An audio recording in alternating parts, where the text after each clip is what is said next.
এক্সেলে data validation ব্যবহার করে drop down list কম বেশি আমরা সকলেই তৈরি করেছি। কিন্তু এই ড্রপ ডাউন লিস্টকে যদি ডায়নামিক করতে হয় তাহলে কিভাবে করব? চলুন দেখব আজকের ভিডিওতে dynamic drop down list data validation use করে কিভাবে তৈরি করা যায়। এর জন্য আমি একটা ডেটা নিয়েছি যেখানে কিছু এমপ্লয়ি নেম রয়েছে এবং তার ডেজিগনেশনের জায়গা করা রয়েছে এবং এই সিটটার নাম দিয়েছি আমি ডেটা এবং পাশে আমি আরও একটা সিট নিয়েছি যেটার নাম দিয়েছি মাস্টার ডেটা। এই মাস্টার ডেটাতে আমি কিছু ডেজিগনেশন লিখে রেখেছি। এই ডেজিগনেশনের রেঞ্জটাকে সিলেক্ট করে এটাকে আমাদের সবার প্রথমে টেবিলে কনভার্ট করতে হবে।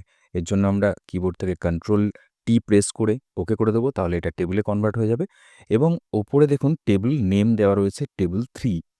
এটাকে আমরা চেঞ্জ করে নাম দেব ডেজিগনেশন।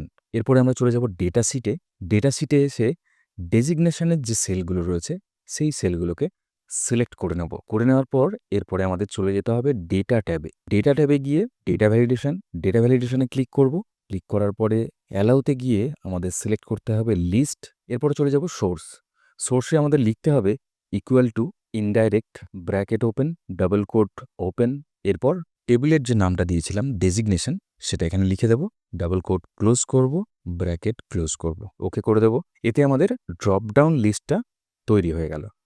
দেখুন এখান থেকে আমি ড্রপ ডাউনে ক্লিক করলে আমরা ডেজিগনেশনগুলো সিলেক্ট করতে পারছি। কিন্তু এটা কি ডায়নামিক হলো সেটা আমরা এবার চেক করব। এর জন্য মাস্টার ডেটাতে চলে আসব। আসার পরে নিচে আমি নতুন একটা ডেজিগনেশন এখানে অ্যাড করব। অ্যাড করার পরে চলে যাব ডেটা শিটে। ডেটা শিটে গিয়ে এখানে ড্রপ ডাউনে ক্লিক করে দেখব যে যেটা আমি অ্যাড করলাম সেটা এখানে শো করছে কিনা।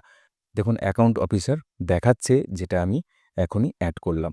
আরও একটা অ্যাড করে দেখাচ্ছি মার্কেটিং ম্যানেজার।